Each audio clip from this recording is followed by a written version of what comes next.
Well, his ex-wife awaits trial in the death of his only son. Today, in an El Paso County courtroom, Al Stauch was officially granted a divorce from the woman headed to trial for killing her stepson, 11-year-old Gannon Stauch. KRDO News Channel 13's Julia Donovan spoke with Al this morning after the divorce was made official. She's live at the El Paso County Courthouse. Julia.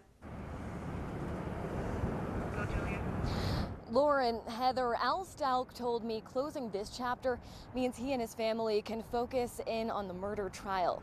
That's after the Stauchs were married for 6 years, with Gannon living with them inside their Lorson Ranch home.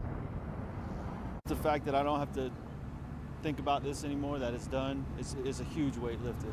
Al Stauch breathing a short sigh of relief as his divorce from Letitia Stauch became official Friday morning, even though she chose not to show up to the final hearing. As you've seen, she's done a lot of things that people might question and question her about. None of it surprises me at this point. From the beginning, when Gannon disappeared in January 2020, Al Stauch faced the cameras not with Gannon's stepmother, but rather tearfully with Gannon's biological mother, Landon, to plead for his return. The boy's body was found in Pace, Florida, and Letitia was charged with killing Al's only son. Al Stauch filed for divorce 3 days later.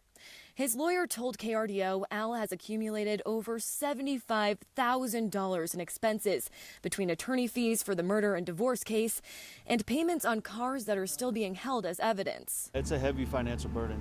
Still, Al says justice for Gannon is his biggest concern. Some of the things that we had to discuss about him, drew some emotions. I think what you've seen is a test of all of our characters and all of our resolve, and we're not stopping. Al plans to fundraise for those expenses. Meanwhile, Letitia Stauch is due back in court May 20th. She still plans to represent herself, even though she's been banned from the jail law library because she missed her time slots, meaning she'll miss out on thousands of pages of evidence against her. Reporting live at the El Paso County Courthouse, Julia Donovan, KRDO News Channel 13.